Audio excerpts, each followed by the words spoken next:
Hi everyone, today we released the 1.5.0 version of our kit. I would like to go over the changelog and just show you the differences. So the first thing we did is we added the Popover component. Somehow we missed that this is a component. I think the reason we missed it is because it's not really a component, it's a button. And it's an absolutely positioned cards, but just to be complete, we added it to the kit. Next up, there's the Accordion component now has a bordered version. So there's a bit of background story in there, which we put on our blog. But when you go into the Accordion now, you will see that there is this version, which is kind of like a line-only version. Then we have a bordered version, and we have a more bordered version. What's the backstory? You can read all about it on the blog. There's this stance on Shadcn and UI create, but long story short, if you go into Accordion here and you click Vega, nothing changes, but if you click Maya, you will see that it changes into this kind of component, which is also now supported inside of our kit. Next up is the branded neutrals, branded shades, and brand combinations. So this also requires some explanation, and just to make the explanation a bit more visible, I will make a duplicate of this file because I'm gonna make some changes. So let's say that you just duplicated the Obra Shadcn UI kit and you want to change the neutral colors of your project. What you can do now is you can go into the variables, go into brand neutrals, and for example, you would change all of them to slate. So I'm just going to do that right now. Maybe I will fast forward the video, Okay, I changed everything. I changed the brand neutrals to slate. I changed the brand shades to green. And there's also this brand combinations group. So let's see what happened by changing the brand neutrals. Every color, like for example, this border here or going into alert, it's probably a bit more clear. Also, the border changed to slate. The text here is changed to slate. The background here, if you would start to inspect what's behind this primary layer, you would see that it's also slate. So everything basically became a slate color by just changing the 13 Tailwind colors in one collection. So no more endless changing here. Everything in semantic colors is tied to the brand colors. Now, what about those brand shades? How would you implement those? For example, what you could do is you could change the primary to brand shade 600. And then what you would probably also do is change that for the dark mode. So brand shade 400, for example. And then let's see if we can find a primary hover. Here, we maybe want a lighter color than primary. So let's use the brand shade for 500 for the light mode and the brand shade 300 for the dark mode. So what happened with this change? What you will see is that the button, all of it is now green, right? Like because of the change that we just made, our button is green. We also see that the slate was changed in our normal, regular, or secondary button. Now let's get into the reasoning of this third collection, which is the brand combination. So imagine you have to make a marketing asset. For example, let's go to this new marketing example, and you have to make it branded. Let's just take a little copy here, and let's use brand combination 1 as the background, and as the foreground, let's use brand combination foreground. So brand combi 1 foreground. Also for this one, brand combination foreground. Now imagine that here, let's maybe see if it looks good with the primary button. Let's see, this seems to be still attached to another version of the kit.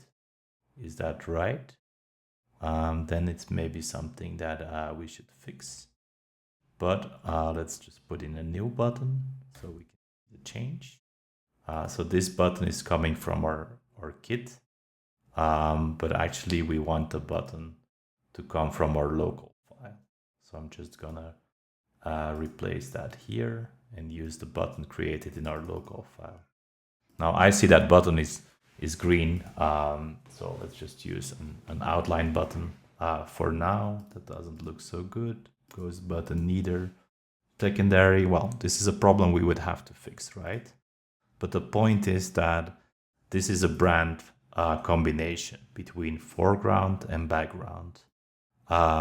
Maybe if that's what it's like, let's just keep the work going, right? We have our primary, and our primary looks like this. So probably our brand combination should be a little bit lighter to make that work visually, something like this. Or we make this large, we make this 600 again, and then in our buttons we make it 700 or 800, and this way it works better together. So that's what the brand combinations are for. It's basically a blessed way to put different brand combinations together. So let's say we want to switch to the 2. So we would, for example, go to selection colors, change the foreground to the other combination, change the brand also to the other combinations, and voila, we have an alternate branded combination.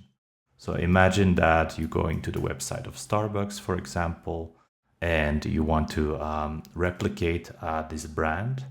You will see that in practice, like if you look on this screenshot, we have the background and we have the foreground.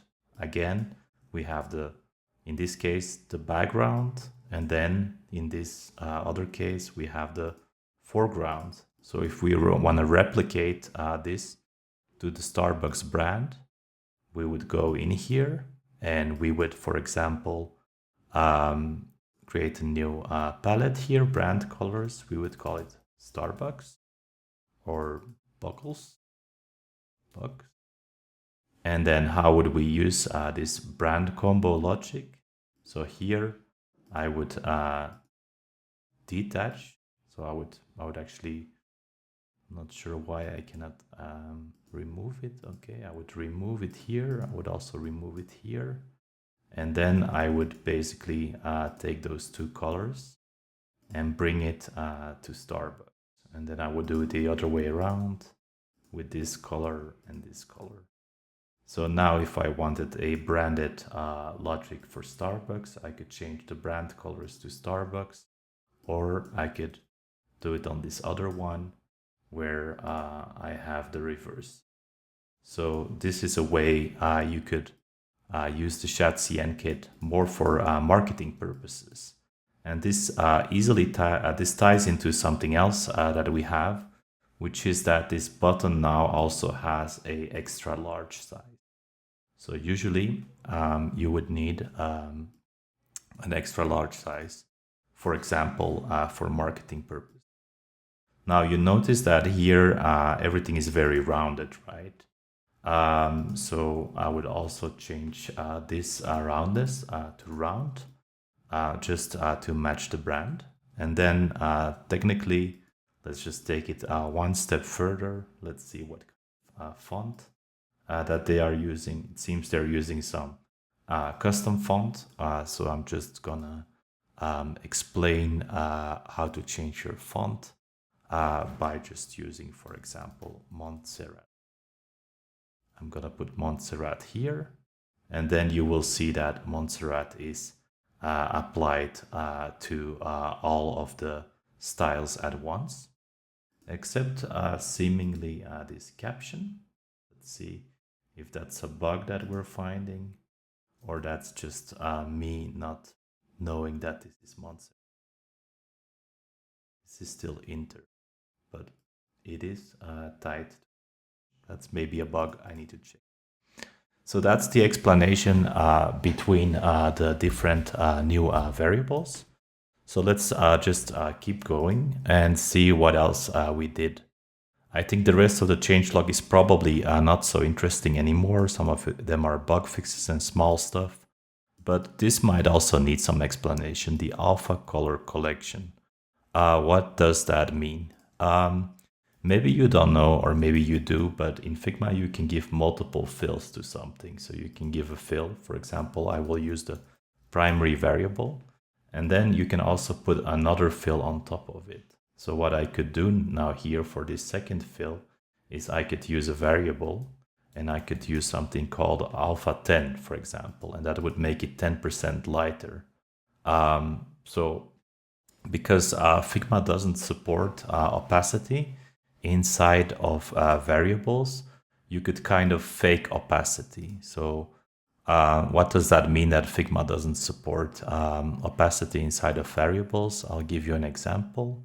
I'll just create a new collection here. I'll call it test. Then I'll create a new color. And what you will see is that you can use opacity inside of variables. But once you have a referenced variables, so for example, primary, there's no way to say 50% of primary.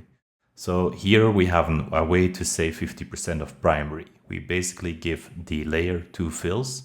We give it general primary and then alpha 50. And in this case, both colors will be on top of each other. And it would be kind of an equivalent of using primary, but then 50%. So you can see that those colors are the same. This is 50% appearance on primary, and this is 50% with the alpha 50. There's also a black alpha 50. This has a different effect because it just becomes 50% darker.